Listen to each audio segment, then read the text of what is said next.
La Tronche en live, l'émission de l'esprit critique en direct sur Radio Campus Lorraine, avec Vlad Tapas et Asser Mandax.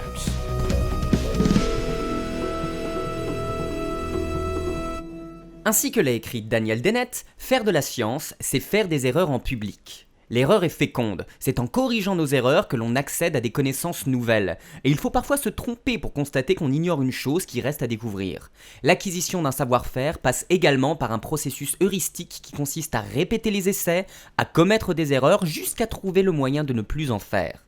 L'erreur est féconde, car elle nous signale que quelque chose cloche, que nous avons négligé un détail, mal posé une question, mal modélisé le monde autour de nous. Modéliser le monde, c'est justement le rôle de la science qu'elle réalise en mettant au point des théories. Une théorie est un ensemble de concepts capables de rendre compte du fonctionnement du monde. Comme il ne faut jamais confondre la carte et le territoire, les scientifiques savent que leurs représentations sont toujours un tout petit peu différentes du monde réel. Leurs théories sont donc toujours au moins un petit peu fausses. Il reste toujours un plus à découvrir, un plus de nuances à expliquer. Par conséquent, les scientifiques ont toujours un peu tort, mais certains plus que d'autres, et souvent beaucoup moins que s'ils n'employaient pas la méthode scientifique. Car c'est tout l'intérêt de la science, sa spécificité, son super pouvoir, la recherche systématique de l'erreur, qui en fait une activité laborieuse, exigeante, difficile, mais en définitive, compréhensible par tout le monde. Cela étant dit, nous avons tous un problème. Nous n'aimons pas avoir tort. Il nous est souvent désagréable de reconnaître que nous nous sommes trompés, ou que nous avons été trompés. Et si, dans un débat d'idées, il s'avère que vous êtes celui des deux qui a tort, il y a un risque que vous ne l'envisagiez pas sereinement, que vous n'acceptiez pas les arguments de votre interlocuteur, que vous vous sentiez agressé, et donc que vous deveniez agressif. Et ce risque est d'autant plus grand que le sujet en question vous est cher, qu'il est déterminant pour votre vision du monde.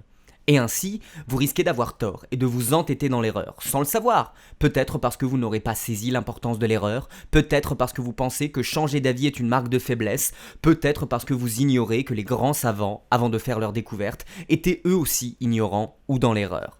Pour tenter de vous éviter cela, ou encore pour aider ceux d'entre vous qui ont raison à le faire comprendre à leur interlocuteur sans les braquer, nous allons parler de la gestion de l'erreur, de son rôle, de la manière de la chercher, de la reconnaître, de la faire accepter. Et pour cela, nous accueillons Pierre Kerner, biologiste en génétique évolutive du développement, maître de conférences à l'université Paris 7. Pierre est aussi connu sous le pseudo de Topo, qu'il a pris en démarrant son blog de vulgarisation scientifique en 2009, Strange Stuff and Funky Things, SSAFT pour les intimes. Il a ensuite rejoint la communauté et association de blogueurs scientifiques francophones du Café des Sciences, dont il est aujourd'hui le vice-président. Il est aussi le fondateur de 2 plateformes d'agrégation de contenu scientifique, l'une d'illustration qui s'appelle Strip Science, et l'autre de vidéo qui s'appelle Vidéoscience. Bonsoir Pierre Kerner. Bonsoir. Nous t'entendons très bien, mais parle un peu pour qu'on vérifie les niveaux, parce que donc techniquement ce soir on a été un petit peu chahuté et paniqué. Est-ce que tu nous entends bien ? C'est super. Bon. Moi, je vous entends parfaitement, la voix d'Anthony Maberté, de Bled. Magnifique.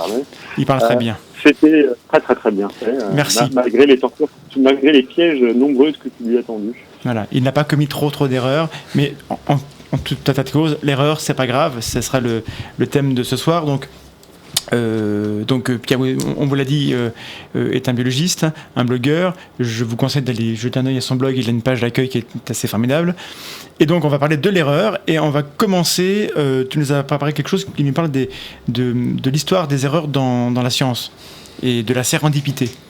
Donc, je te laisse nous parler de ce que c'est que la sérendipité, etc. Si tu veux bien. Hein. Après, si tu veux pas, on fait autre chose. Hein. Allô Pierre. Pierre, je ne t'entends plus. Moi, je vous entends parfaitement et j'espère que vous m'entendez aussi. Alors.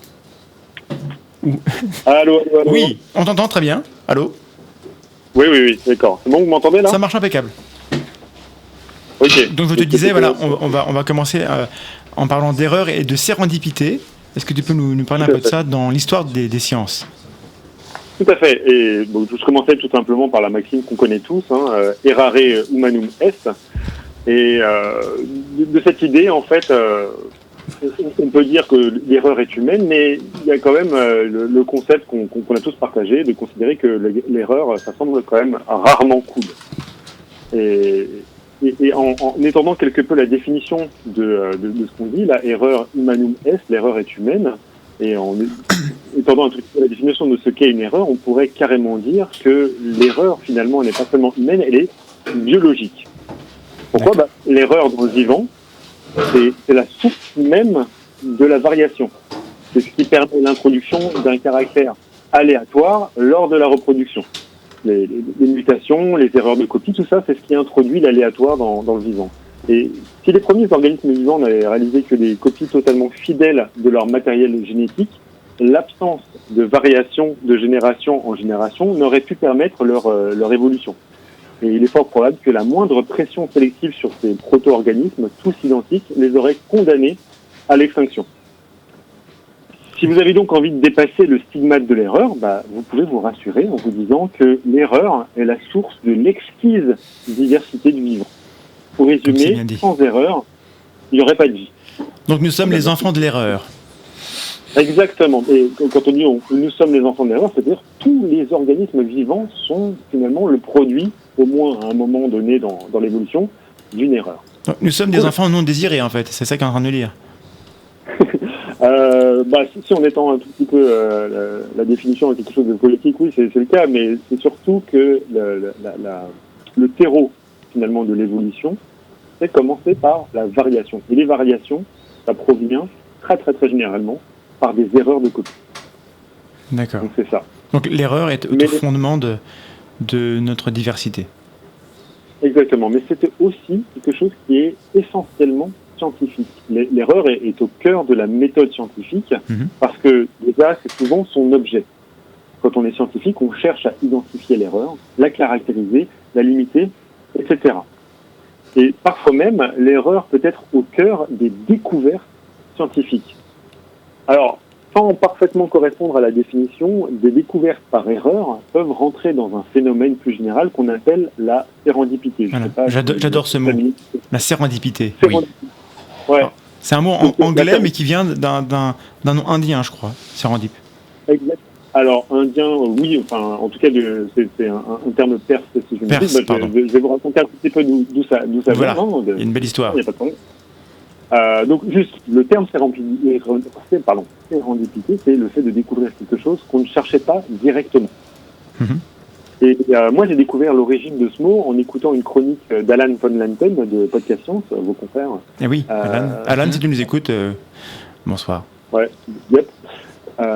Omet, dirais-je même, qui citait donc Alan, qui citait les aventures des 3 princes de Sérendip, un conte persan où les princes ils font sans cesse des découvertes de choses qu'ils ne cherchaient pas. Et ils font ces découvertes par une subtile combinaison d'accidents, ce qu'on peut considérer comme l'erreur, et de sagacité, parce que c'est pas juste faire des accidents, il faut être aussi un tout petit peu prompt à comprendre ce que nous indique. Ensuite, le néologisme de sérendipité fut ensuite créé par le comte d'Oxford Horace Walpole en 1754 pour désigner ce moteur très important de découverte scientifique. Alors, dans son sens général, ça évoque le fait qu'une observation a priori aléatoire, par exemple le fait que des laitières du XVIIIe siècle contractant souvent la variole bovine semblaient immunisées contre la variole humaine, ce fait-là, cette observation-là, inspire un scientifique pour l'analyser et permettre une découverte majeure. En l'occurrence, la découverte majeure dont il s'agit, c'est le premier vaccin contre la variole en inoculant des enfants avec du pus des plaies des laitières malades de la variole bovine. Quelle belle idée, c'est bien. C'est sympa. Si on inoculait vos plaies avec du pus. D'accord. Donc le premier vaccin, c'était une inoculation de lait de vache. C'est ça ? Non. Alors, non. Mais c'est marrant. Si tu inoculais du lait de vache, à mon avis, il y aurait certainement un problème majeur de la survie de tes patients. Mais en gros, c'est que donc l'observation qui a été faite, c'est que des laitières contractaient la variole bovine, c'est-à-dire que c'est pas la variole humaine, la variole que avaient les bovins, les vaches. Elles contractaient ces maladies-là, généralement parce qu'elles se faisaient des plaies sur les mains et à force de presser des plis de journée en journée, ça commençait à les infecter elles-mêmes. Et une fois qu'elles avaient contracté cette variole bovine, elles semblaient par contre, elles, immunisées contre la variole humaine. Oui, ça c'est le point de départ. Voilà, et donc ce qui a été fait, c'est que Jenner, qui a inventé cette technique, a créé son premier vaccin en prenant du pus des plaies des laitières. Ah, des qui étaient laitières, malades. d'accord, voilà, c'est ça. Voilà, Ah, c'est beaucoup plus qui classe. étaient malades de la variole bovine. Donc, ils prenaient du pus de cette variole bovine qu'avaient contracté les laitières et D'accord. ils le mettaient chez leurs patients, généralement des petits-enfants, c'est merveilleux. Et ces enfants, ensuite, devenaient immunisés contre D'accord. la variole, cette fois-ci humaine. Voilà. Pourquoi Ouais. Ouais, le corollaire La derrière ça, sérendipité, c'est d'avoir l'idée de le faire, quoi. exactement. Donc, la sérendipité, c'est une observation un peu aléatoire, et l'idée, c'est, hop, la sagacité te permet de comprendre, de faire une corrélation, en l'occurrence bonne, permettant justement d'appliquer et de faire une découverte majeure. D'accord. Dans cette histoire, comme tu l'as finalement remarqué, il n'y a pas vraiment d'erreur. Oui. Moi, personnellement, il y a quand même une grosse erreur d'éthique et de déontologie, mais par contre. Mais le pu, c'est pas grave. Heureusement qu'il y a eu cette erreur. Voilà. Non, mais c'est surtout que c'était des petits-enfants et que la manière dont Jenner a caractérisé le fait que les enfants étaient vaccinés, qu'ils étaient immunisés, c'était en leur injectant ensuite le virus de la variole. Ah, c'est classe. Sympa. Ah oui, c'est très classe. D'accord. Alors, est-ce que ça marche? Bon, bah attends, on va t'inoculer. Ah, bah t'as survécu, bah voilà. Et Ça est-ce nous qu'il y a donne ambiance. est-ce qu'il y a eu des pertes? Parce que en l'occurrence, ça me fait penser à ce, je sais pas si j'ai pas le nom en tête, mais à cet obstétricien qui avait remarqué que quand il se lavait les mains, les parturientes restaient en vie.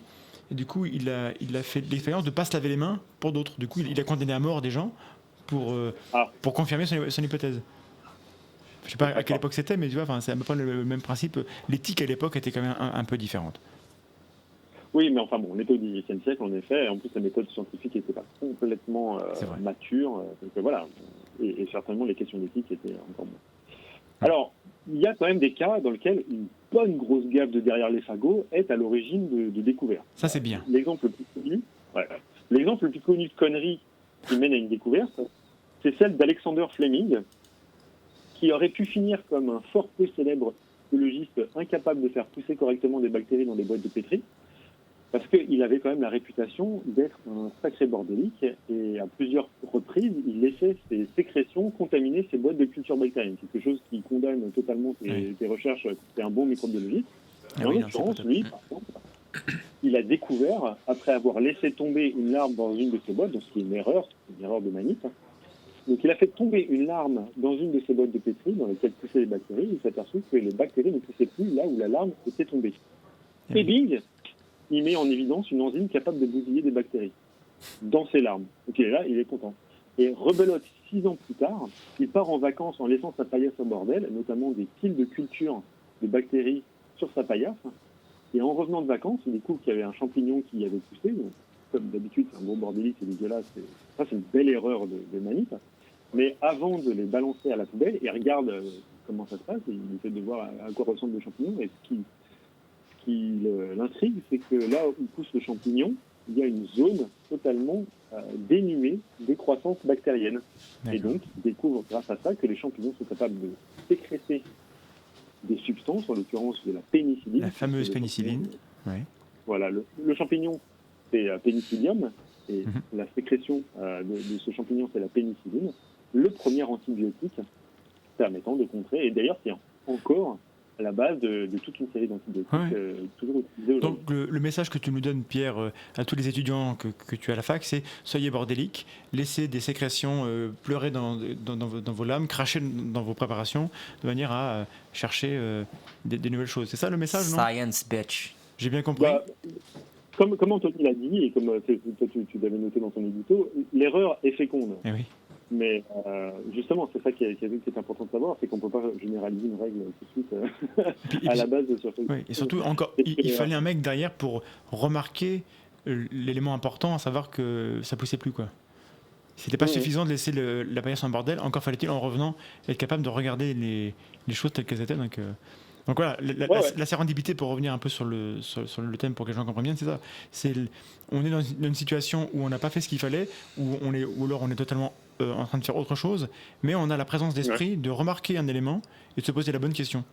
Et de se dire, tiens, est-ce qu'il n'y a pas un truc à comprendre dans cette situation-là? Donc voilà, en gros, mais qui est intéressant, c'est que déjà, là, on met en évidence, en gros, que parfois, il y a des erreurs qui peuvent être très très positives. Et ça, c'est bien. Comme bon. Tout à l'heure, je vous disais que l'erreur, c'est ça qui nous permet d'avoir la diversité du vivant. C'est cool. L'erreur, ça peut potentiellement nous permettre de faire des découvertes majeures, comme Alexander Fleming. Mais maintenant, on va aussi rentrer dans le cas où tout simplement l'erreur, c'est des conneries, et en quoi ça peut être positive, malgré le fait que ce sont des conneries qui ne sont pas nécessairement fécondes. Bon, mais déjà, quand j'ai cherché toutes mes informations là sur les erreurs, la chose que j'ai quand même remarqué, qui m'a un peu surpris, c'est que il n'y a pas tellement de cas de ça, d'erreurs, qui sont popularisés comme ça dans les recherches scientifiques, etc. Oui, en général, on a tous en tête l'esprit les exemples des scientifiques brillants qui ont un coup de génie, Archimède, etc., qui trouvent des choses, alors que... Alors attends, parce que j'ai Vlad qui m'explique qu'il y a apparemment un problème dans la diffusion ou des retours du chat. Alors je me tourne vers notre ami Vlad. Eh bien oui, de toute évidence, le chat joue à la guirlande de Noël, enfin même pas le chat, le streaming joue à la guirlande de Noël, alors on est vraiment désolé pour tous ceux qui ont eu le courage de rester, on vous promet que dans le replay il n'y aura pas de problème et on va tâcher de régler les soucis pour vous revenir avec des lives de bien meilleure qualité. Voilà, désolé, j'ai du mal à suivre, je suis dans l'échange avec Pierre, je ne sais pas trop ce qui se passe Nous sommes amours. Dans le chat, mais apparemment il y a des problèmes de connexion. Bon, mais c'est comme ça. Donc, voilà, ce qu'on disait, c'est que la plupart du temps, on a cette image d'Épinal du scientifique brillant qui a la bonne idée là quand il faut, et on oublie qu'en fait, bien souvent, il a passé 20 ans à se tromper avant de trouver la bonne idée qui fait que il dépasse les erreurs qui étaient là avant. Oui, et puis généralement une épiphanie, généralement une épiphanie reste le résultat d'une réflexion extrêmement longue qui a déjà eu lieu en amont. C'est rarement immédiat et c'est rarement aussi magique qu'on veut bien le penser. Oui, et puis il y a aussi quelque chose qu'on oublie, c'est que s'il y a si peu de cas popularisés d'erreurs qui sont à la base de découvertes, c'est aussi tout simplement parce qu'il y a un stigmate derrière les erreurs. Et il y a peu d'auteurs qui se prêteront à avouer ça, le truc là que je vous présente comme étant l'apanage d'un raisonnement scientifique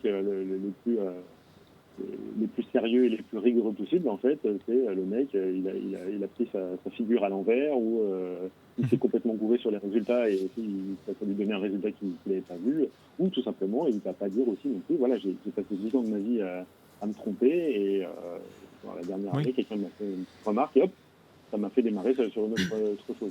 Alors que c'est comme ça que ça marche, en vrai.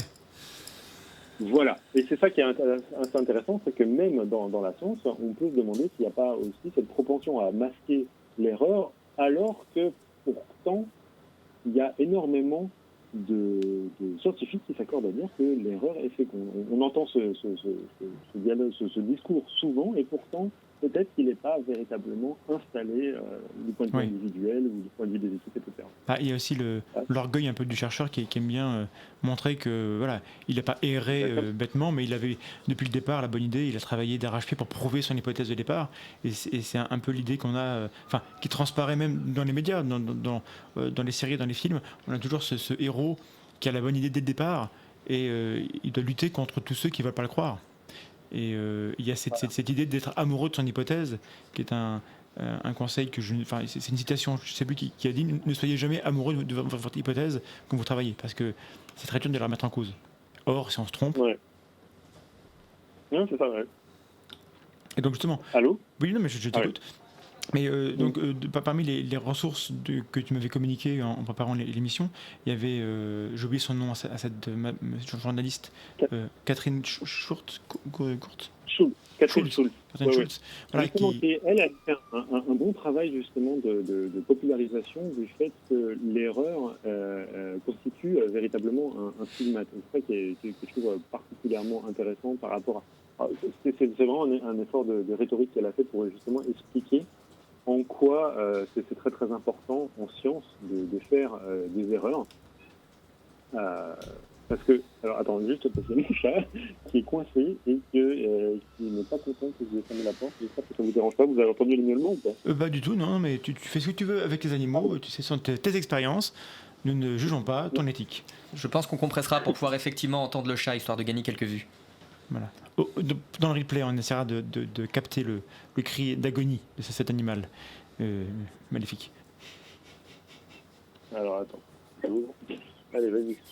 Donc juste pour meubler pendant ce temps-là, donc Madame Schulz est une journaliste et vous pouvez trouver sur internet, elle a fait un TED Talk, donc une conférence TED avec en anglais, mais vous pouvez trouver le sous-titre en français. On vous mettra ça dans la description de l'émission et en lien sur la page. Voilà, elle explique bien que ce qui est frappant comme phrase qu'elle utilise, je pense que Pierre va y revenir, c'est que ça fait quoi de se tromper? Qu'est-ce qu'on ressent quand on se trompe? Et ben ça fait rien, ou plus exactement, c'est exactement comme quand on a raison. Et c'est ça qui est frappant. J'allais dire justement. Ouais. Mais avant de rentrer justement sur qu'est-ce que ça fait d'avoir l'erreur, je voulais juste souligner quand même l'importance qu'a l'erreur dans la méthodologie scientifique, qui paradoxalement n'est pas nécessairement portée dans l'esprit des scientifiques, dans ceux qui le font. Parce que la méthodologie scientifique, en tout cas son mode de publication, s'attarde justement à placer le chercheur tantôt du côté de la personne qui produit et présente des potentielles découvertes scientifiques, mais aussi tantôt du côté de l'expert sollicité pour déterminer si ces potentielles découvertes ont été réalisées selon des protocoles rigoureux et si les résultats obtenus ne constituent pas des erreurs d'interprétation. Voilà, c'est le principe du peer reviewing dans les revues scientifiques. Voilà. Les gens soumettent leurs travaux et on a des experts qui sont là pour essayer de démonter, en gros, pour voir si ça tient bien la route. Voilà. Et tout ça nous permet... Là, ça a mieux, par contre, attention. Ah bah oui, bien sûr. Non mais là, il y a mon chat, justement, qui essaie de se faire remarquer. Elle sait qu'elle est sur une vidéo, sur une radio. Et voilà, c'est une star. Profiter. Ben voilà. Ah oui, c'est une star. Apparu dans une vidéo. Bref, donc tu disais que généralement de ces publications, etc., les scientifiques bâtissent des théories. Mais une fois que ces théories sont formulées, ce ne sont pas pour autant des théories qui sont à l'abri de critiques, et bien au contraire. Oui. En réalité, non seulement on peut réussir à prouver que certaines théories sont fausses, mais à vrai dire, tout scientifique sait que la plupart des théories, c'est le sort, le fait d'être prouvé qu'elles sont sort, c'est le sort de la très grande majorité des théories. Oui. Une partie des théories vont être vraiment déterminées comme fausses. Les scientifiques s'accordent à dire que tels événements, l'effondrement de théories, marquent de manière retentissante le succès de la science et non son échec.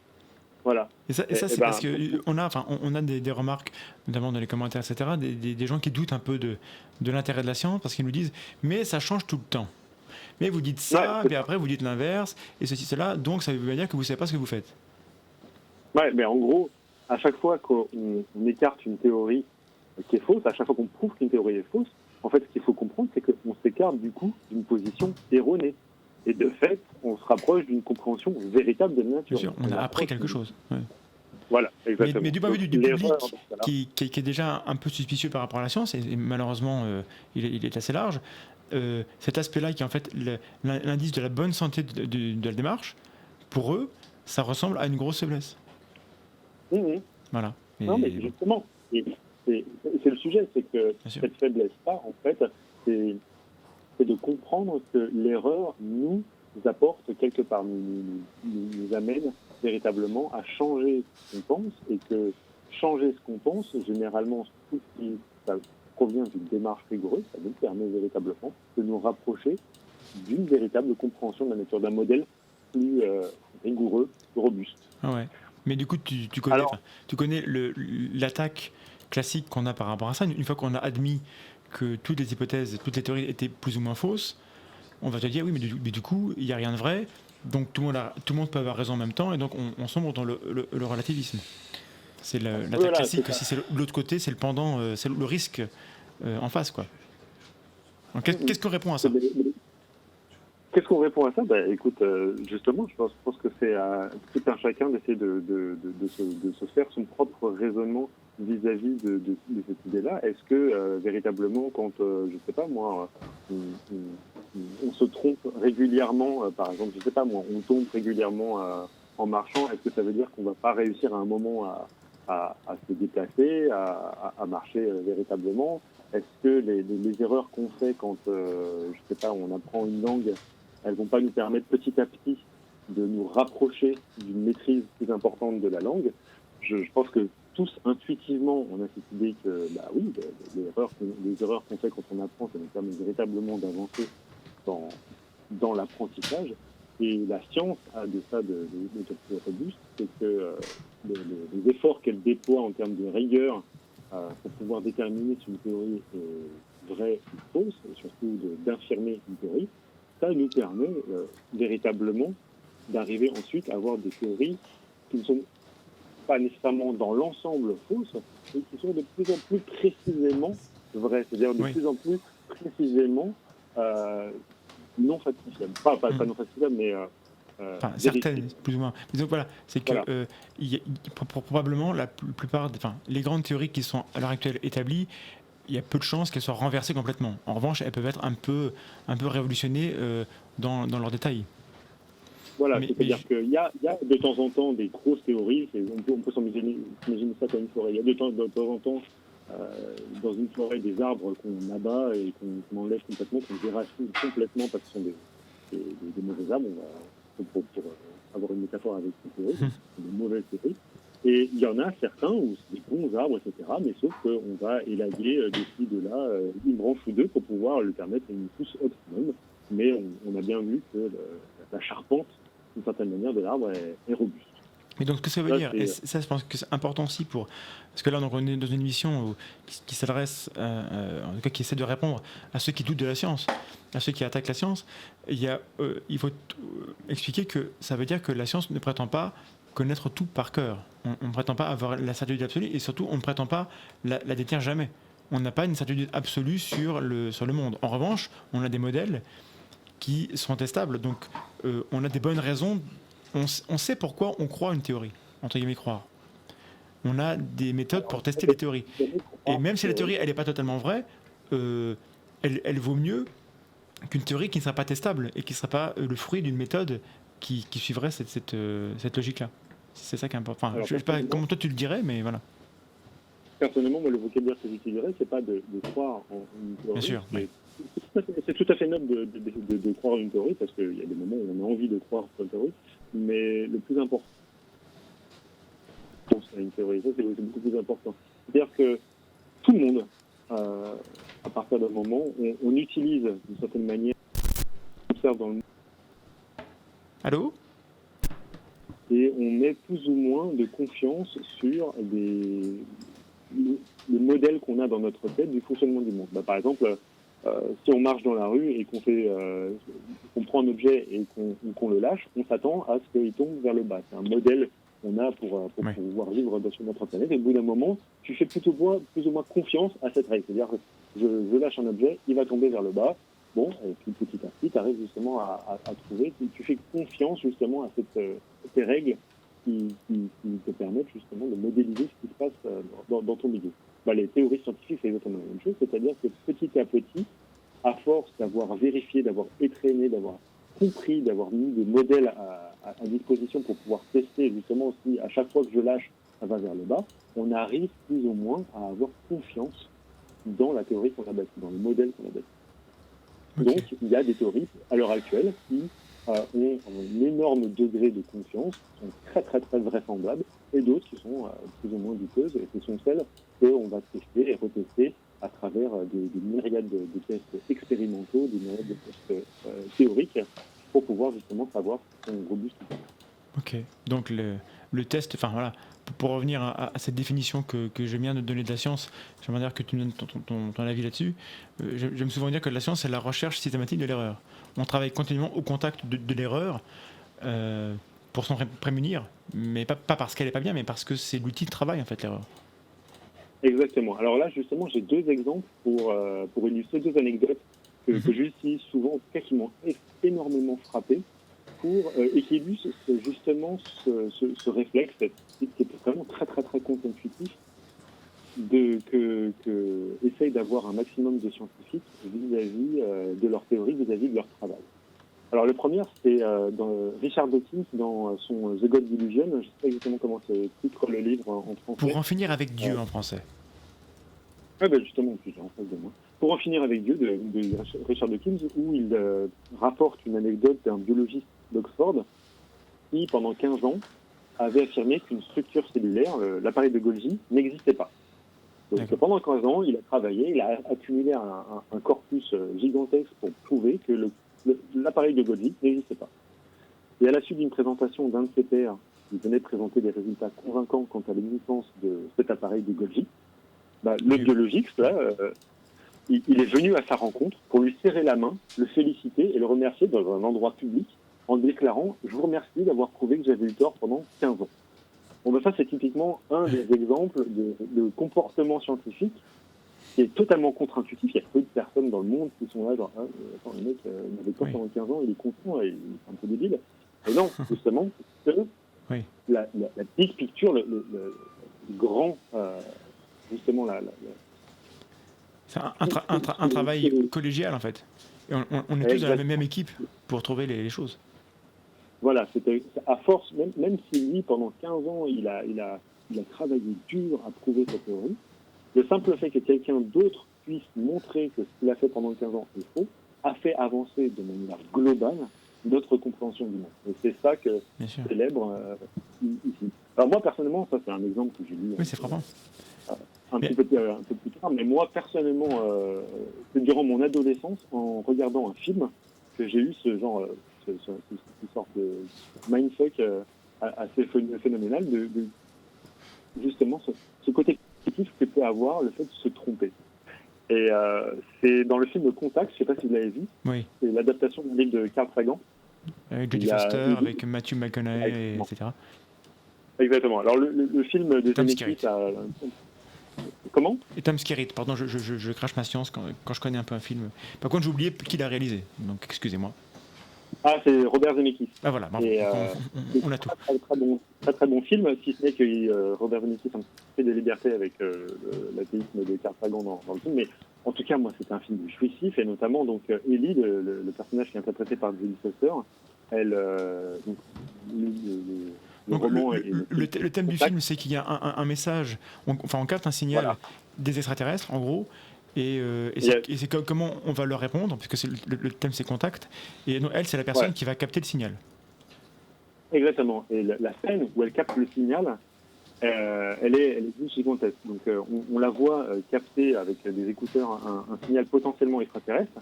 En tant que spectateur, on a vu la bande-annonce, on a vu l'affiche, etc. On se doute un petit peu que la narration va nous mener à comprendre qu'il s'agit d'un signal extraterrestre. Et pourtant, le film passe près de 5 minutes à illustrer le comportement sceptique d'Ellie. Ellie, qui, depuis sa tendre enfance, veut découvrir des extraterrestres. Et pourtant, face à ce signal, elle va parler à ses collègues et les inciter à prouver qu'elle a tort de penser qu'il s'agit d'un signal extraterrestre. D'accord, oui. Et ce qu'elle dit, c'est une réplique qui était géniale, c'est « Make me a liar ». Faites-moi mentir. Dites-moi que je vous mens en vous disant que c'est un signal extraterrestre. Ouais. Et en gros, c'est la réfutabilité. Voilà, c'est ça. Et ça, c'était, pour moi, c'était le déclic. Tu dis, ah, mais merde, putain, mais avoir peur, c'est gigantesque. Mais et pour te dire, ce qui est marrant, c'est que du coup, à l'heure actuelle, on vit dans l'erreur parce qu'on a des messages d'erreur sur le chat avec Vlad qui est très triste, qui ne peut pas se connecter.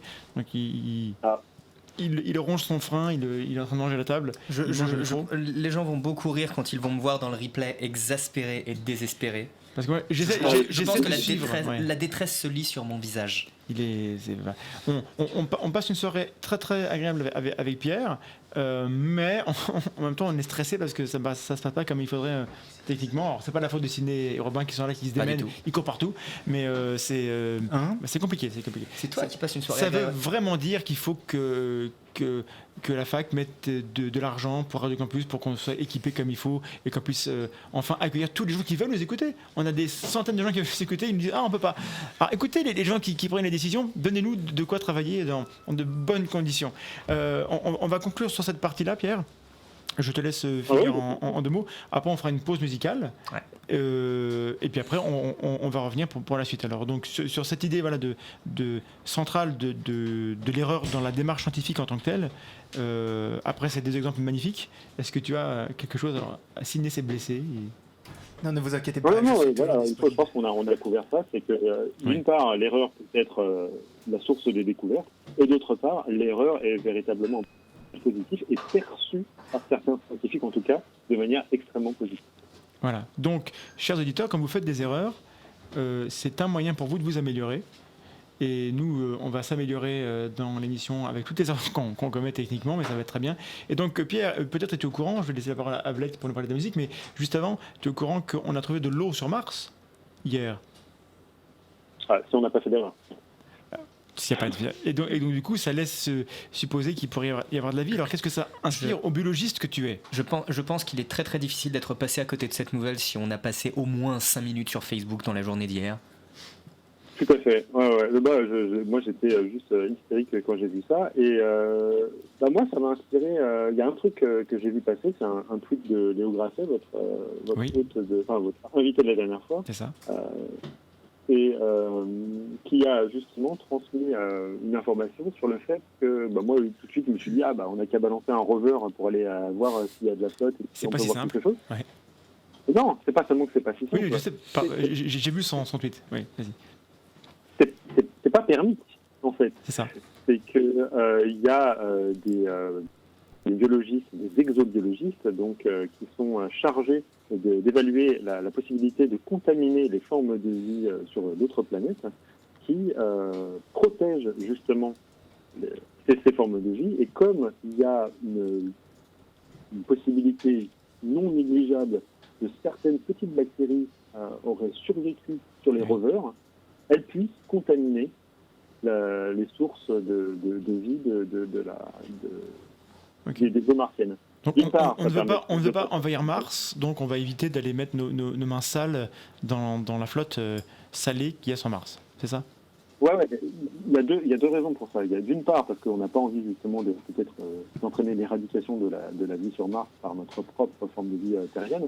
Mais d'autre part aussi, c'est que si on veut véritablement évaluer s'il y a de la vie sur Mars, et qu'on balance nos propres bactéries, on va dire « Oh putain, de la vie !» Et en fait, non. Un peu, ça ressemble vachement à des bactéries terriennes. Dingue. Voilà, c'est ça. Donc, justement, sur ce thème... Attends, pardon, je te laisse finir, pardon. Non, voilà, c'est ça. Il faut faire gaffe justement pour éviter des fausses interprétations en voyant des formes de vie qui ressemblent à la vie terrienne. Et puis, en fait, alors, l'erreur, c'est cool, mais on va éviter d'en faire exprès, c'est ça? C'est ça. Alors je passe la parole à Valette qui va nous présenter la pause musicale. Il n'y aura pas grand chose à présenter pour le coup, et malheureusement, ça n'est pas vraiment en rapport avec ce qui se passe parce qu'on n'a pas trouvé de musique vraiment super sympa qui parle d'erreurs. Moi, je connais beaucoup d'erreurs musicales, mais ça aurait été quand même dommage de diffuser ça parce que tous ceux qui aiment bien, ils auraient commencé à m'insulter. Oasis apparemment tout à l'heure sur l'antenne. Oui, voilà. Alors ça, c'est une erreur. Je vois pas vraiment ce qu'elle peut apporter. On est méchant. Toujours est-il que du coup, dans la mesure où c'est dans l'actualité, que c'est quand même une grosse nouvelle sur le plan scientifique, on a décidé qu'on allait parler de Mars, et les deux musiques qu'on avait pensé à diffuser aujourd'hui parlent d'espace, d'extraterrestres, et la première c'est Live on Mars de David Bowie.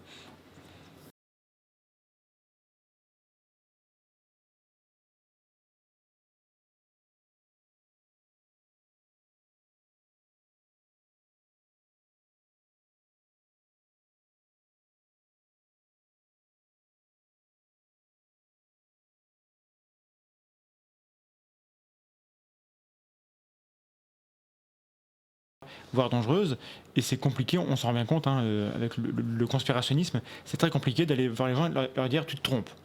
Ça marche pas vraiment comme ça, et même lorsqu'on a des bons arguments, c'est pas suffisant. Et donc Pierre, toi tu voulais nous parler un peu des limites de la démonstration argumentée et rationnelle qu'on peut avoir envers les gens qui ont tort.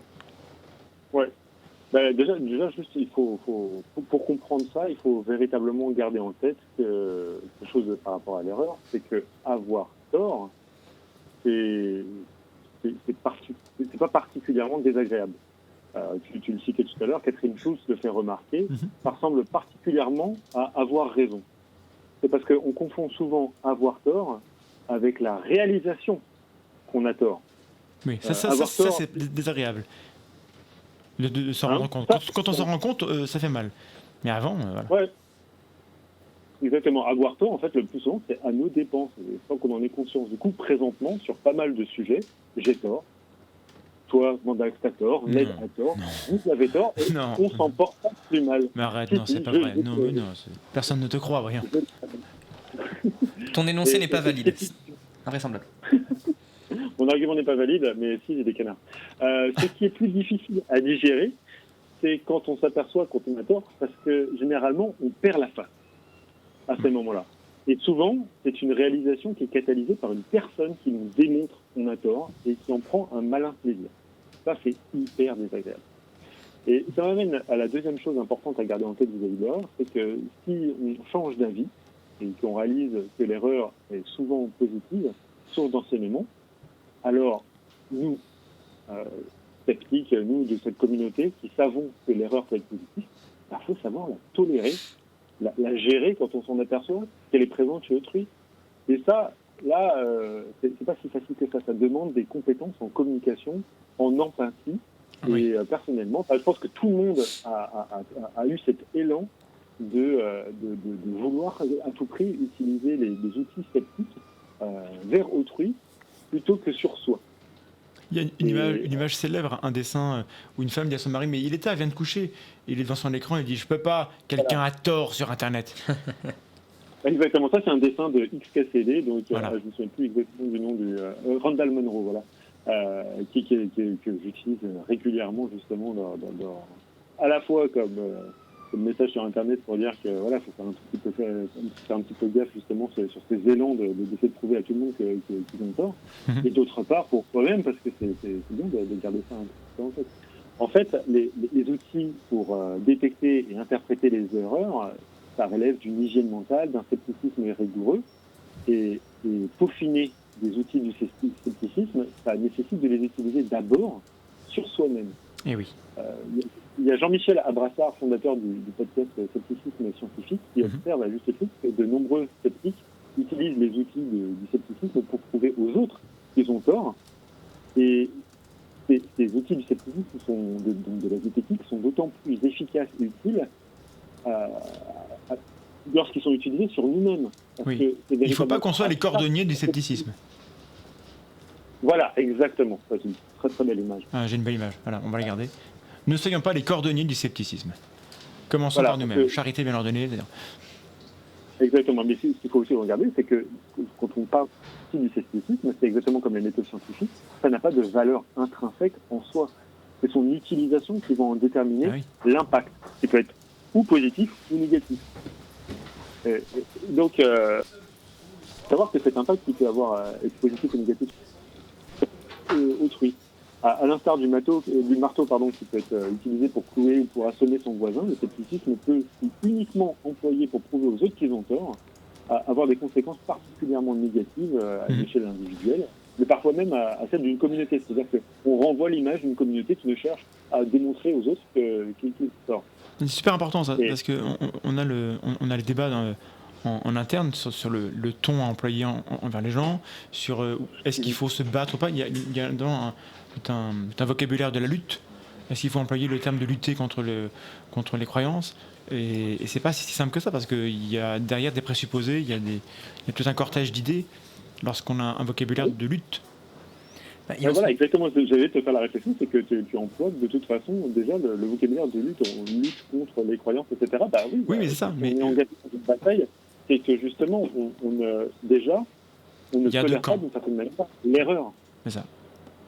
Tu vois, la croyance, pour toi, tout de suite, pas pour toi, je veux dire, mais généralement dans l'esprit de la plupart des membres d'une communauté sceptique, c'est une erreur, et c'est une erreur sur laquelle on doit lutter. Voilà, c'est souvent comme ça que c'est présenté. Il y a Bled ? ça, oui. Bled ? Effectivement, mais ceci étant, il y a quand même une tendance qui se développe de plus en plus, en tout cas qu'on a envie aussi de voir se développer, parce que on en a parlé, on trouve ça vraiment intéressant. Toute cette idée d'entretien épistémique de street epistémologie, je crois, dans la version originale, qui consiste non pas à faire remarquer à une personne qu'elle se trompe, mais à lui faire avoir le processus de réaliser elle-même qu'elle s'est trompée. Donc de ne pas être véritablement actif là-dedans, mais d'inciter la personne à être elle-même active dans le fait de se rendre compte qu'elle a tort. Parce qu'effectivement, comme on l'a dit à plusieurs reprises depuis tout à l'heure, avoir tort, c'est pas forcément douloureux. Exactement, mais avant justement de rentrer dans cette rencontre épistémique, il faut déjà considérer nous-mêmes qu'on doit le tolérer chez les autres. Oui, Parce que, c'est ça. Si justement, en gros, ce qui nous assaille généralement quand on veut prouver aux autres qu'ils ont tort, c'est que c'est un sentiment grisant.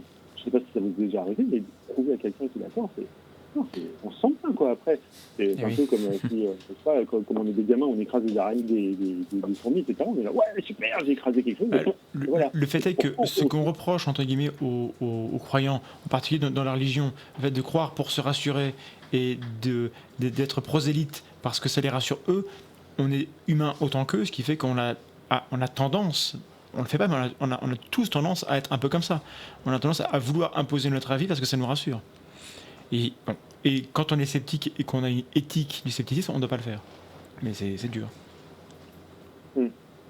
Bah, ouais, mais puis à mon avis, un biais, c'est déjà tout de suite de dire, voilà, bah, les erreurs, ça existe, les erreurs, c'est tolérable, et voir, on peut les populariser, les rendre agréables. Oui. Tout qu'on est capable d'en faire nous-mêmes. Et ça, justement, de montrer que nous, on fait des erreurs, qu'on les gère pleinement, et qu'on en prend un bénéfice, c'est déjà montrer par l'exemple que les erreurs, bah voilà, ça existe, c'est pas grave. On va y arriver.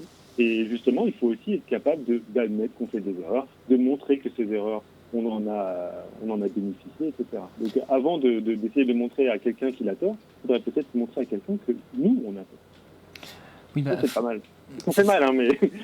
Non, c'est ça, c'est complètement contre-intuitif. Ça me rappelle, bon, j'avais pas pu beaucoup suivre le live parce que le chat était particulièrement agité, mais quand on avait parlé de la théorie argumentative du raisonnement avec Hugo Mercier, effectivement, on avait parlé du fait que, justement, admettre ses erreurs, c'est extrêmement difficile parce que ça...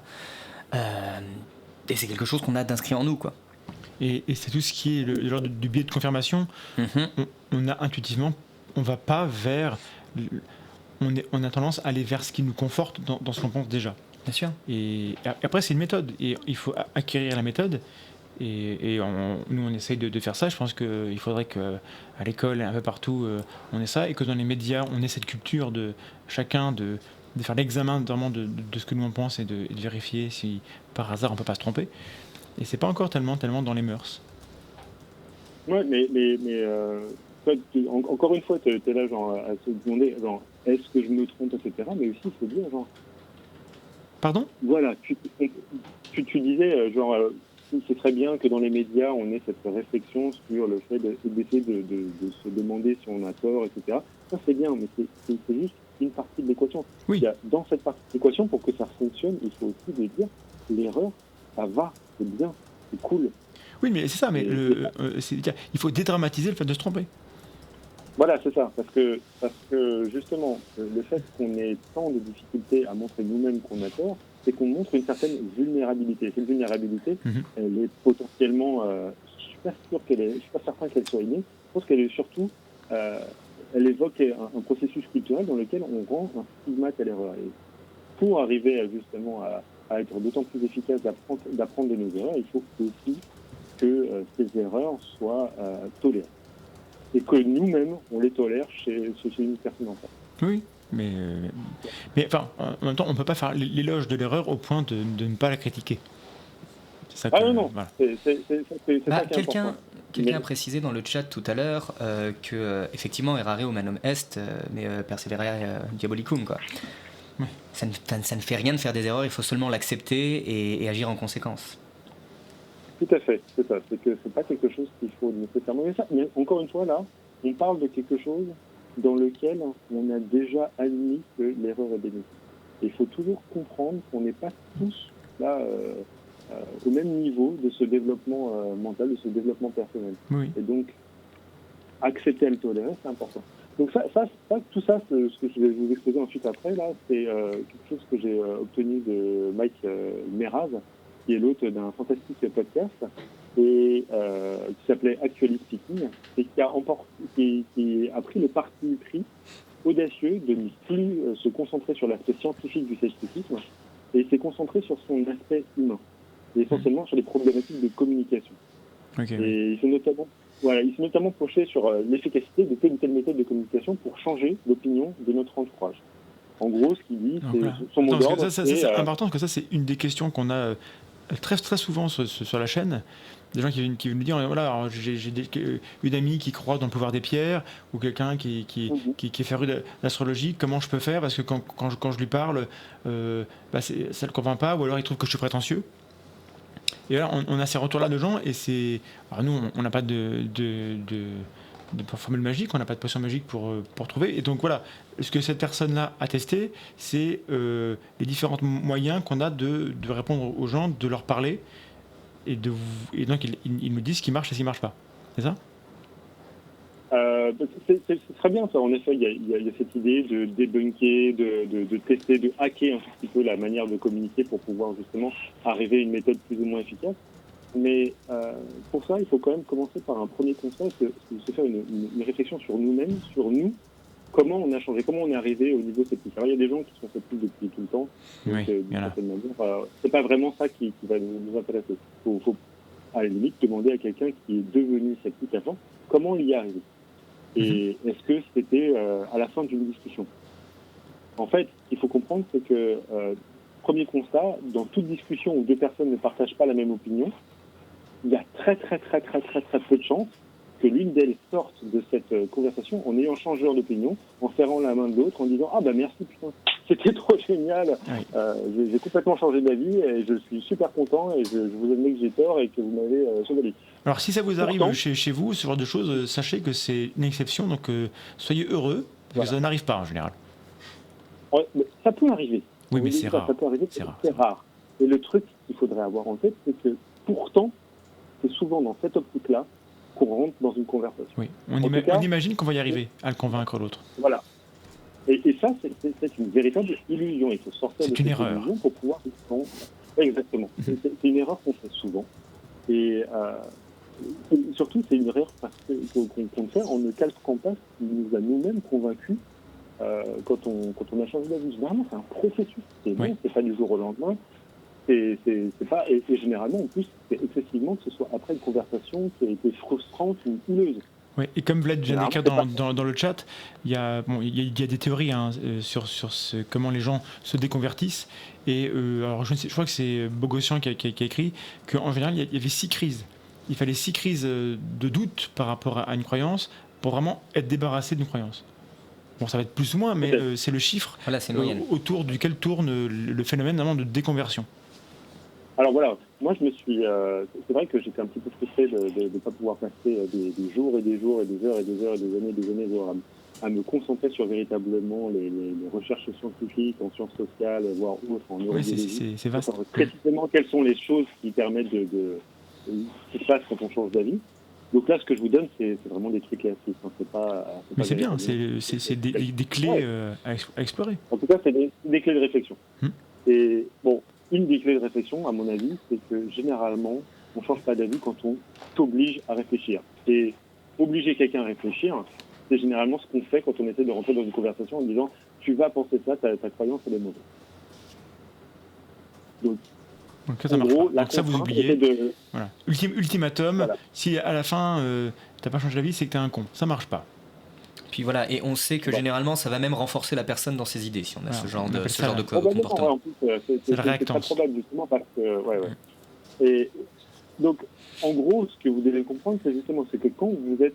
Là, je parlais essentiellement de relations, de communication avec des proches ou avec des gens que vous connaissez un petit peu. C'est que quand vous entrez dans une communication et que vous n'avez pas d'objectif défini, approprié à la situation, vous allez être frustré. C'est obligé. C'est pas une équation. En gros, communication sans objectif défini, sauf avec des objectifs qui sont déplacés, qui sont inappropriés, paf, vous allez être frustré. Et quand vous êtes frustré, généralement, vous êtes totalement inefficace pour vous et pour l'autre. Voire agressif. Il y a aussi... Ouais, voilà, c'est ça. Et il y a aussi autre chose, c'est que quand vous rentrez dans ce genre de relation avec un objectif qui n'est pas approprié,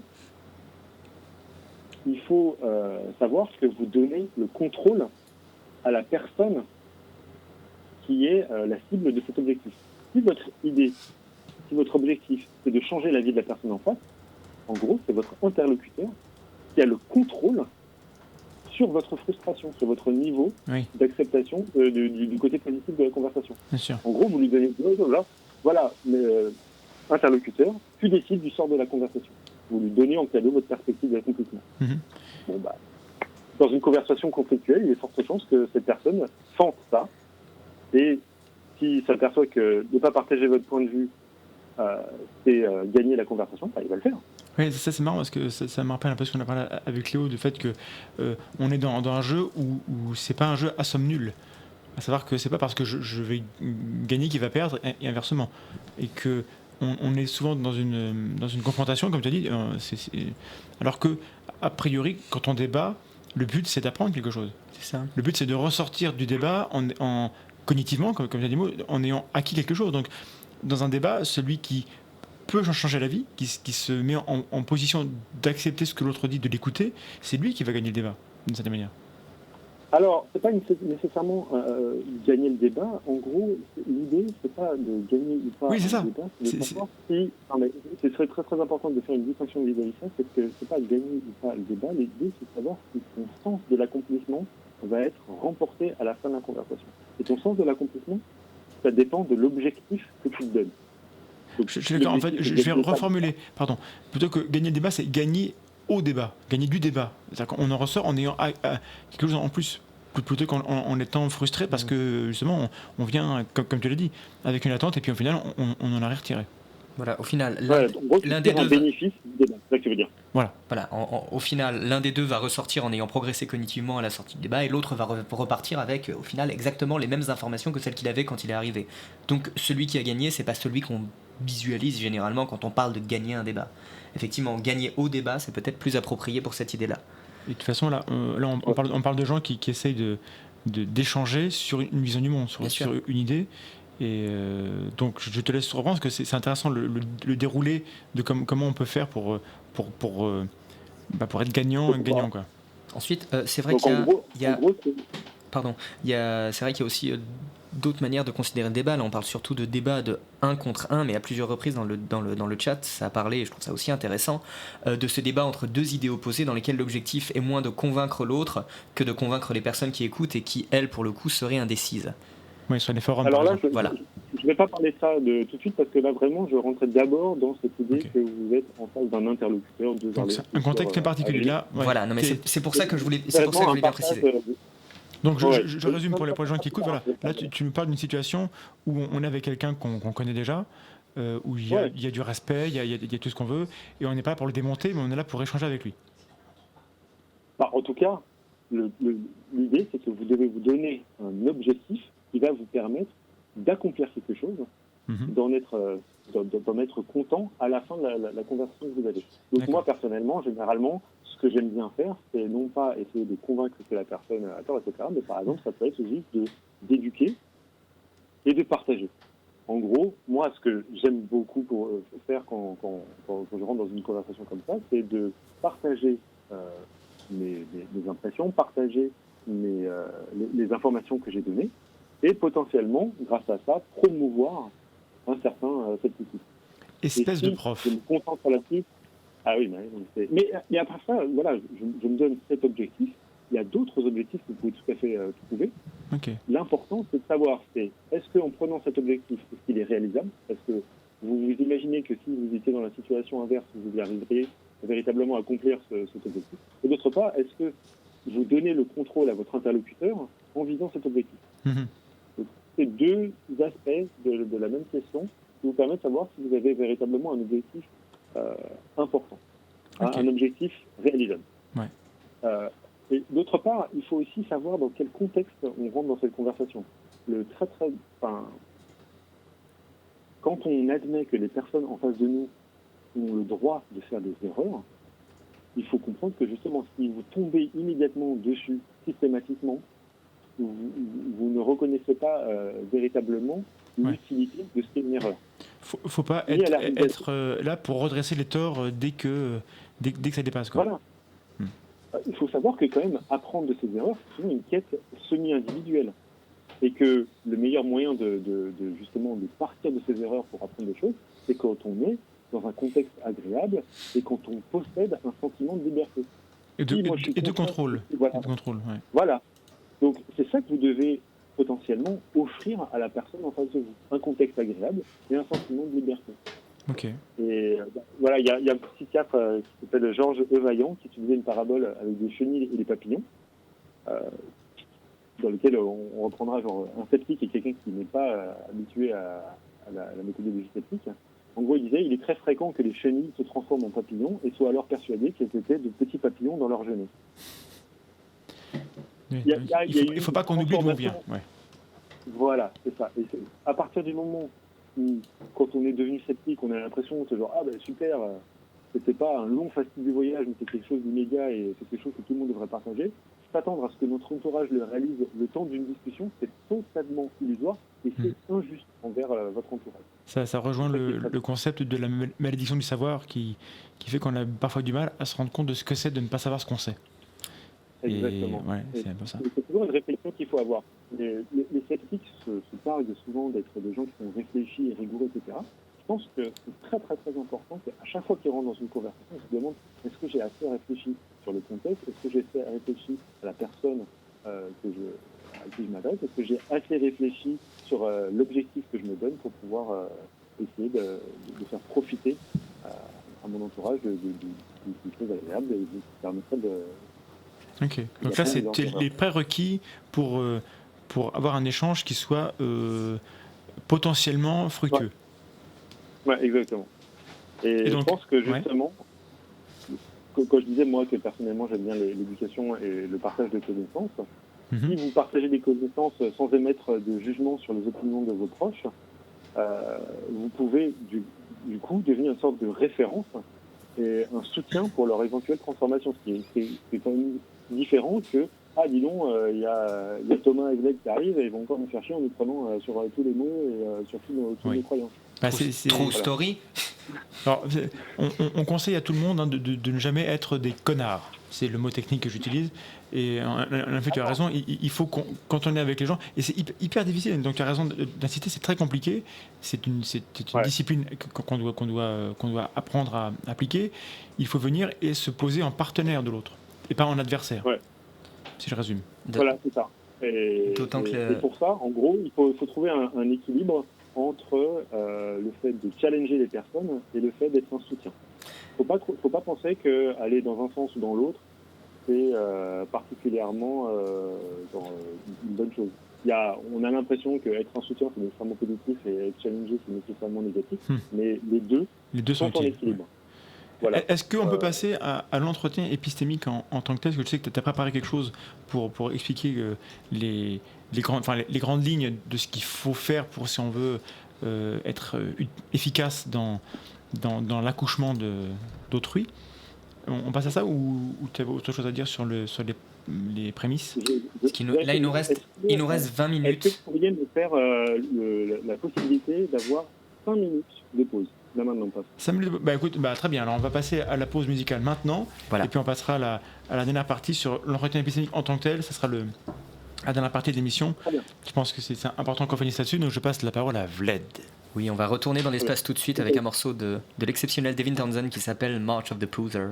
Pierre, tu es avec nous pour cette dernière partie où on va entrer dans le vif du sujet avec l'entretien épistémique, où tu t'es amusé entre guillemets, à condenser un peu les grandes lignes de ce qu'il faut faire si on veut pouvoir s'entretenir de manière intelligente avec quelqu'un et éventuellement l'amener lui-même à se rendre compte qu'il se trompe.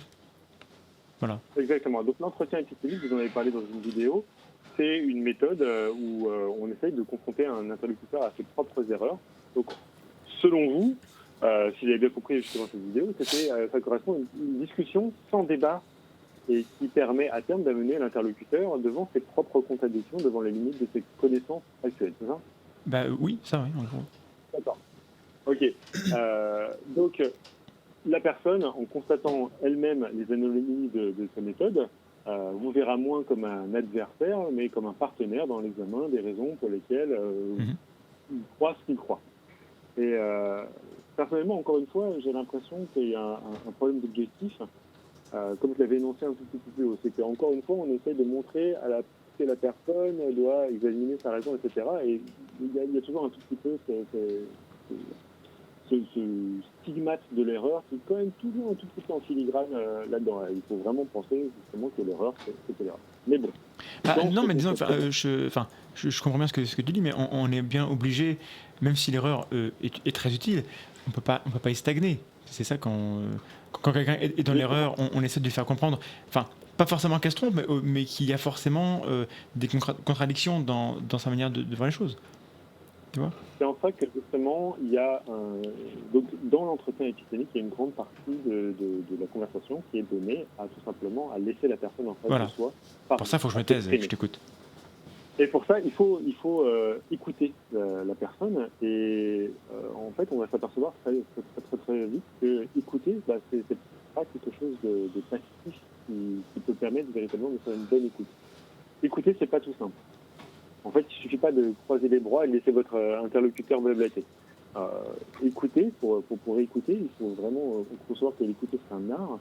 Et si on veut maîtriser l'art de l'écoute, il faut savoir que l'écoute peut être active. Oui.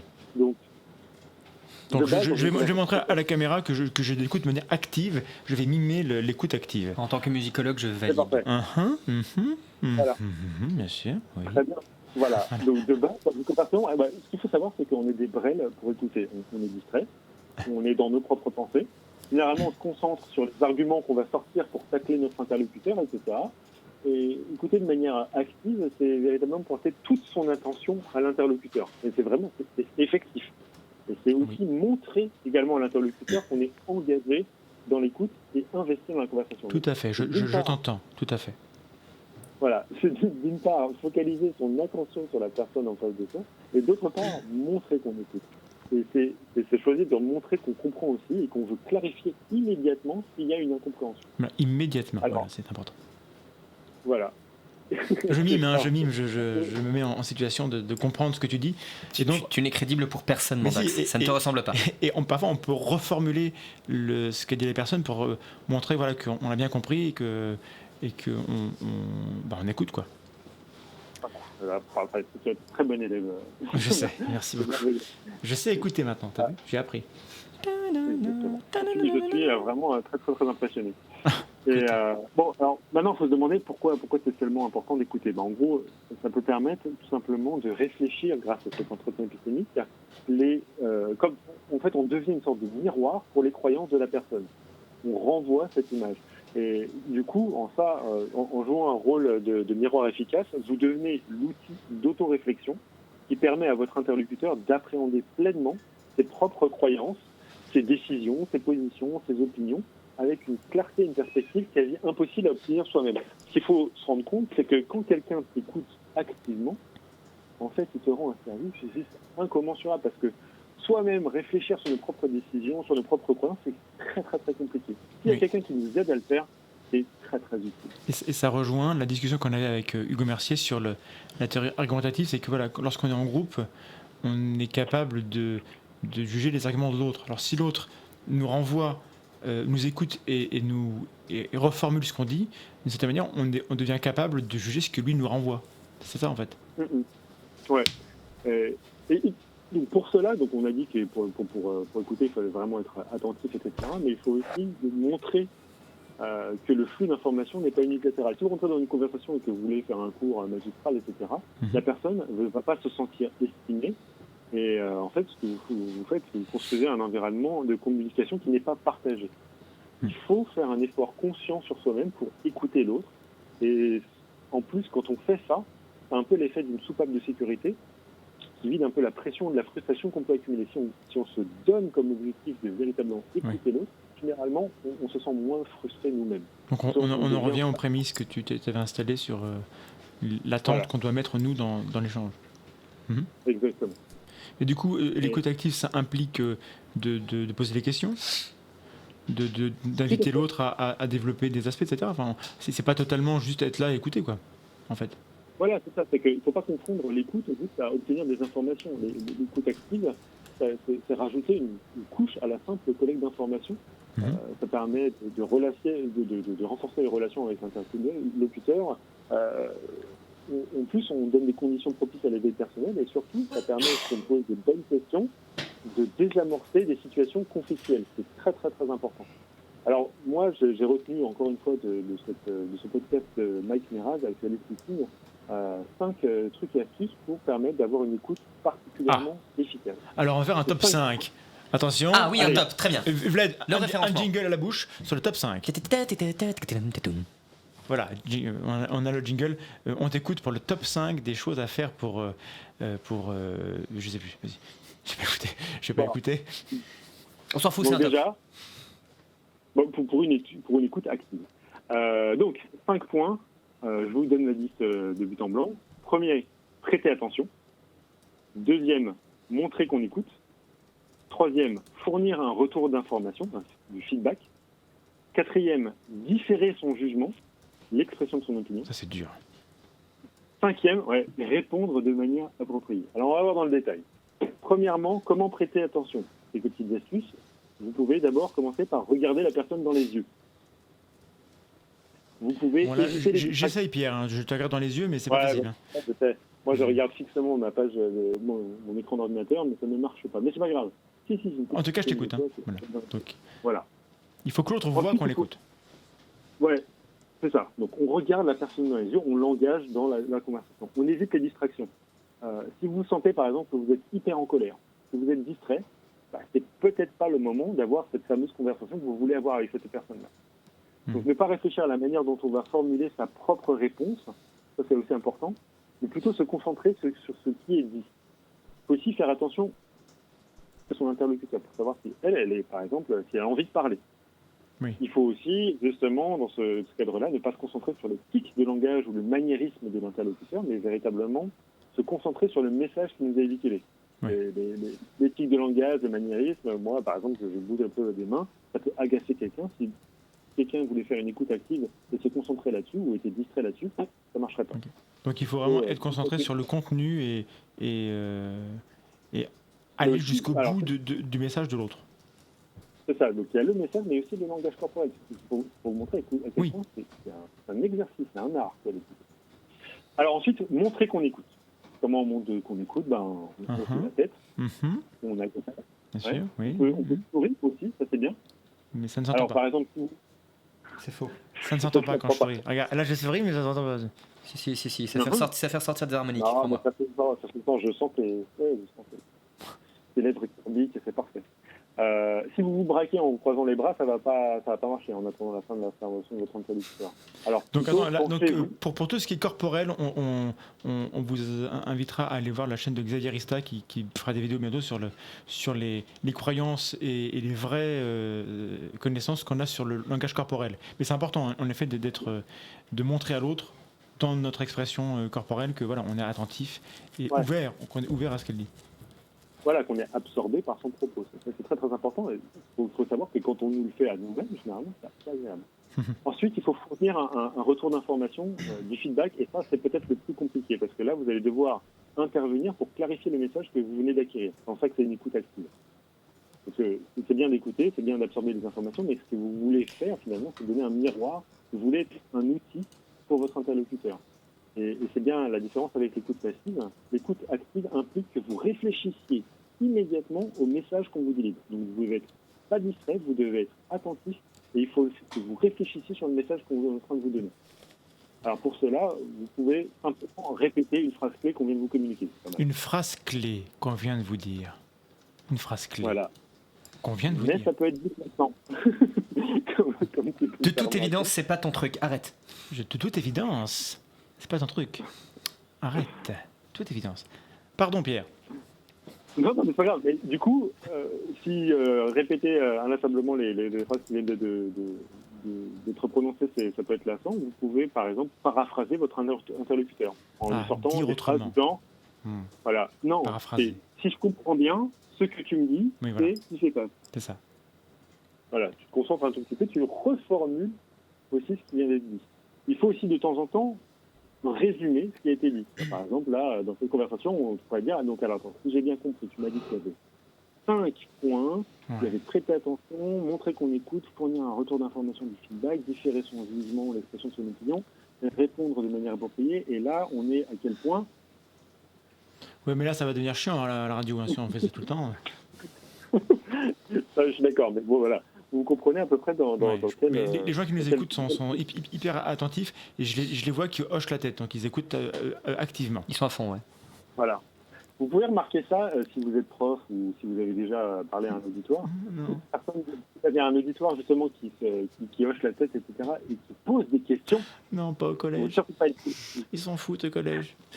Ils hochent Ah, pas la tête et ils font. Bref, bon. Ils hochent pas la tête, bravo. Mais, Mais les rares fois où je sais pas si c'est déjà arrivé, peut-être une fois, les rares fois où ça arrive, Oui. je sais pas si ça vous arrive, mais c'est agréable. clairement, hein. on s'en rend compte. Quand l'autre est attentif, on s'en rend compte et ça fait plaisir. Et du coup, c'est plus facile d'aller au bout de son idée. C'est vrai. Exactement. Donc voilà, si vous voulez le faire pour rendre la conversation agréable, posez une question pour être sûr que vous avez bien compris. C'est justement, d'une part, clarifier le propos, et en plus garantir à votre interlocuteur que sa voix est écoutée. D'accord. Ça, c'est Mais du très coup, j'ai agréable. une question. Est-ce qu'on arrive au point numéro 4 ? Tout à fait, Ah. qui est différer son T'as vu, jugement. j'ai compris ce que tu me dis. Exactement. Non, c'est remarquable. Ah, je suis très bon. Mandax, pour arrête les de dessins. perdre du temps, on arrive à la fin. Oui, on arrive à la fin de l'émission, mais Bolo, c'est pas. mais il nous reste que 2 points et ça va être très bien. Donc, Parfait, donc donc, l'autre, c'est ce qui est très dur. Il faut pas juger directement. Il faut Voilà. se retenir de dire Comme- mais t'es con quoi, bordel. Hein? C'est Voilà. dur, hein, c'est dur. Donc en gros, et un des trucs les plus brefs pour comprendre comment faire ça, c'est simplement ne coupez pas la parole de votre interlocuteur et ne précipitez pas avec un contre-argument à chaque fois qu'il fait une pause. Ça sert à rien. Faut savoir vous montrer patient. Et quand la personne remarque que vous êtes patient, bah, vous êtes certain que vous... Mais plus pouvez- vite, enfin, on t'écoute depuis 1 heure et t'avances pas. Enfin, s'il te plaît, Pierre. Donc ça, faut pas faire. Non, voilà. Voilà. Et pourquoi ? Parce que justement, après, vous pourrez peut-être bénéficier du même degré de patience. Oui. Si vous coupez la parole, bah, du coup, la personne se donnera totalement la légitimité de vous couper la parole aussi. Mais Si d'ailleurs, vous dans les coupez pas la débats parole- politiques, ils disent souvent mais je vous ai écouté, laissez-moi parler. Et après, ils se coupent la parole de tous. Voilà. Voilà, alors ça, c'est un petit peu justement... Je suis pas certain que le débat politique ce soit exactement la bonne illustration Exactement. pour un débat intelligent. Non, mais justement, Tout à fait. Ouais. c'est parce que c'est un mauvais exemple que je l'évoque pour que Pierre puisse le démonter. Ouais, t'as bien raison parce qu'on a beaucoup de temps à perdre. C'est typiquement, voilà. Ah, bon, on n'a pas le temps. Donc après, il faut répondre de manière appropriée. Donc une fois que vous avez laissé votre interlocuteur dans le cadre d'une écoute active, vous devenez maintenant non seulement vous détenez des informations sur mais aussi sur ses émotions. Vous avez une perspective, un contexte. Il est très très important que justement vous vous rendiez compte que parfois, grâce à cette écoute active, vous allez pouvoir vous rendre compte que alors que vous pensiez que la personne tenait des croyances particulièrement chères et que vous imaginiez que c'était probablement parce qu'ils adhèrent à ces croyances, vous allez pouvoir vous rendre compte que c'est peut-être pas véritablement le cas. Oui. Si vous voyez qu'il y a quelqu'un qui a une adhésion à une logique créationniste, ça peut être totalement différent de sa véritable motivation. Ça peut être l'expression d'une méfiance envers le monde académique, d'une crainte envers la disparition dans la société de certaines valeurs chères à votre interlocuteur, ou encore une pression interne d'adhérer aux opinions d'un tiers qui leur est cher. Par exemple, s'ils sont dans un mariage tendu, mais que le seul truc qui les rattache à leur partenaire, c'est le créationnisme, bah peut-être qu'ils vont Bah, c'est pas de s'attacher bol. C'est vraiment pas de bol, hein.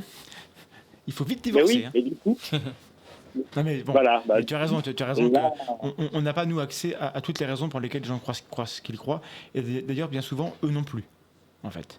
c'est ça. Et de leur permettre de s'exprimer dans une écoute active, ça peut permettre de se révéler à soi-même, justement. Voilà, c'est beau ce que tu dis. On va faire du coaching tous les deux.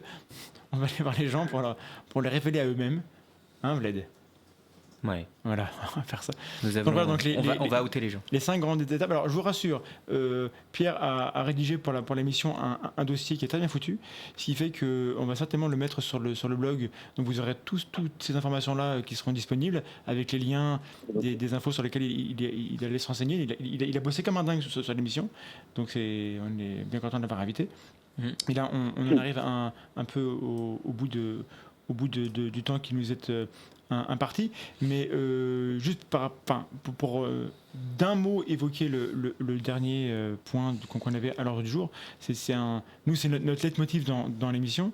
Je sais que tu partages cette idée, c'est que dans l'entretien épistémique comme dans le débat, parce qu'on peut aussi avoir d'autres débats qui sont un peu plus sarcastique, un peu plus ironique, un peu plus agressif. Là, tu nous parles d'un contexte dans lequel on est avec quelqu'un en face de nous, qu'on veut qu'on veut aider à avancer dans sa réflexion sur lui-même, mais parfois, lorsqu'on veut moquer une croyance stupide, on peut aussi le faire dans un contexte qui est différent.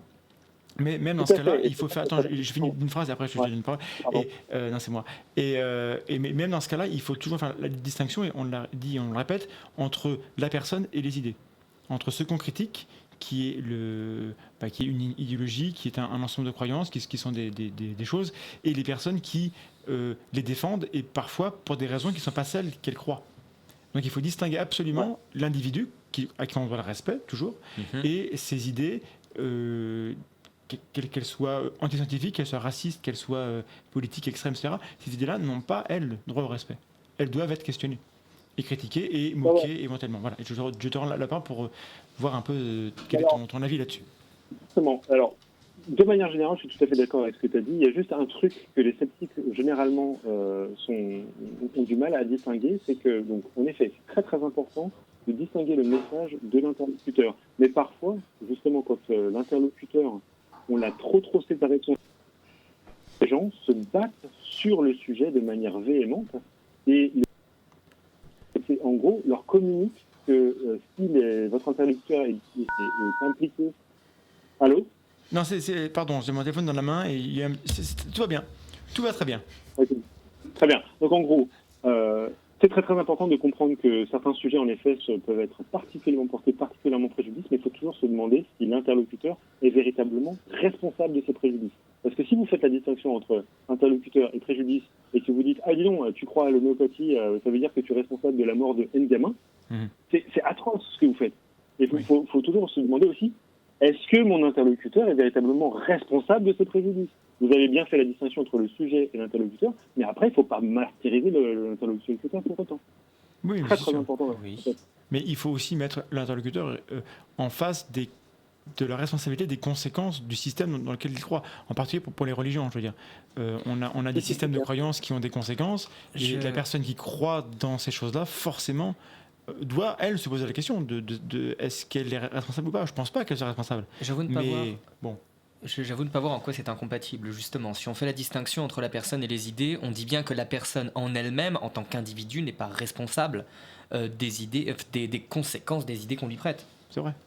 Mais c'est pour ça qu'il faut absolument être conscient et sûr et certain que la personne, votre interlocuteur, est consciente de ça. Parce que généralement, il y a des sceptiques qui sont là. Eux, ils l'ont pigé. C'est vrai.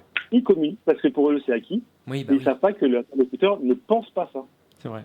Peut-être que ça fait partie des prémices qu'il faut installer. Voilà. C'est-à-dire, avant tout, vous prenez peut-être 3, 4, 5 conversations pour vous assurer que votre interlocuteur a bien pigé ça avant de lui dire maintenant, on va s'intéresser au sujet. Parce que si ce n'est pas le cas, c'est un traumatisme dont peu de personnes peuvent se relever. Et le problème, c'est que lorsqu'on traumatise les gens, lorsqu'on leur donne l'impression qu'on s'attaque à eux, ils se défendent. Et quand la personne en face est dans la défense, c'est plus un échange, c'est plus un dialogue, c'est une confrontation, et c'est pas le but. Alors après, il y a juste une phrase pour véritablement vous ouvrir quand même à la possibilité que je ne suis pas juste dans le compromis, etc., et dans le truc, dans l'altruisme absolu. Le ridicule, ça peut être utile, très très important, quand vous estimez que la personne que vous avez en face de vous a les moyens de porter un préjudice et de le transmettre à beaucoup de personnes.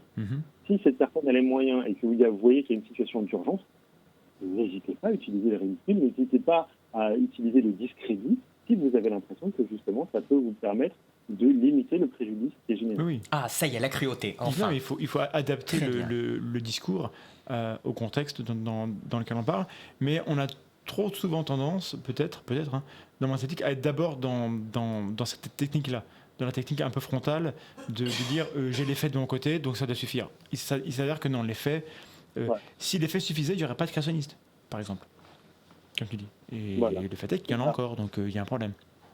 Ça ne suffit pas. C'est ça. Le silicieux a plus d'importance que le silicieux. Il y a beaucoup de travail en amont avant de justement rentrer dans une conversation en se disant voilà, c'est bon, je vais y aller, je vais te montrer mes faits et ça va se passer. Tu veux nous montrer tes faits? Attention, Pierre veut nous montrer ses faits. Écoute, je ne pensais pas qu'on en arriverait là, mais après tout, il est tard, on peut faire ça. Est-ce que tu veux nous conclure en 2 mots sur bon, on n'a pas forcément abordé tout ce qu'on voulait dire, mais c'est vrai qu'on a commencé l'émission un peu en retard, on a des soucis techniques, etc. C'est pas facile. Peut-être ce sera l'occasion d'en parler parce que c'est un thème qui est vachement large. Comment gérer l'erreur, etc. Donc on n'a pas... Mais est-ce que, voilà, sur tout ce qu'on a pu couvrir... Attends, d'abord, je me tourne vers Vlad. Savoir, est-ce que, dans le chat, ce que j'ai vu d'un œil, mais bon, est-ce qu'on a des réflexions qui reviennent? La dernière question en date, c'est: a-t-on le droit d'écorcher des charlatans vivants? Donc je dirais que non. Voilà, c'est pas des grandes réflexions dans le chat, mais bon, c'est marrant, vous êtes là. C'est une question importante. Et c'est marrant que vous ayez été là dans le chat avec nous ce soir. Donc on vous remercie d'avoir été là. Je redonne la parole à Pierre pour faire éventuellement un mot de conclusion sur l'élément. Quel est l'élément clé qu'il faut retenir par rapport à ce qu'on a dit? Je pense que c'est bien de faire des erreurs. Et si vous les tolérez, partagez vos échecs, partagez vos erreurs pour que justement notre communauté grandisse ensemble rapidement. Que notre communauté puisse en bénéficier. Donc, dites vos conneries, partagez vos vulnérabilités, ça va aller très très bien, vous inquiétez pas. D'ailleurs, on dit souvent qu'en science, les résultats qui ne marchent pas, les résultats faux, tu en parlais peut-être. Exactement. C'est souvent une blague qu'on se dit que si les scientifiques publiaient toutes les études qui ne marchent pas, on aurait tellement plus d'infos sur ce qui ne marche pas et qu'on n'a pas besoin de refaire, parce qu'il y a peut-être une manip qui a été faite 1000 fois, qui a raté 1000 fois, qui sera encore faite 1000 fois, parce que personne ne sait qu'elle a raté. Il faudrait vraiment une revue des fails, quitte à ce qu'elle soit en ligne. Voilà. Quoi. Donc, chers amis, quand vous faites une erreur, n'hésitez pas à la partager avec tout le monde, parce qu'au-delà du fait de se moquer de vous, ce qui peut arriver, c'est pas grave, on aura tous appris de votre erreur, parce qu'on apprend nous des nôtres, il n'y a pas de raison qu'on ne mette pas ça en commun. Voilà. Ah bah écoutez, c'était très bien.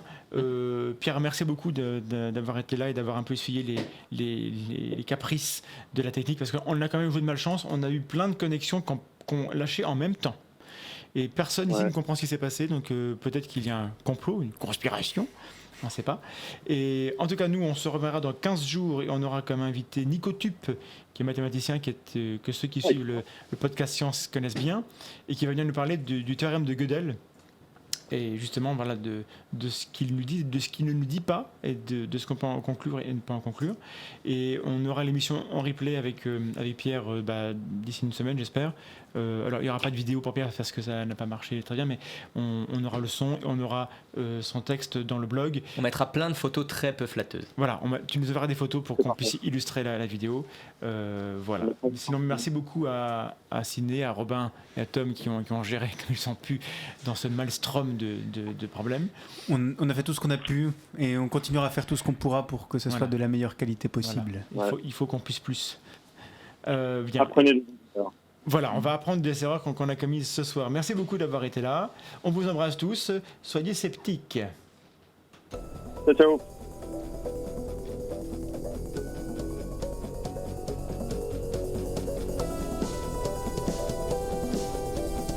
La tronche en live, l'émission de l'esprit critique en direct sur Radio Campus Lorraine, avec Vlad Tapas et Assermandax.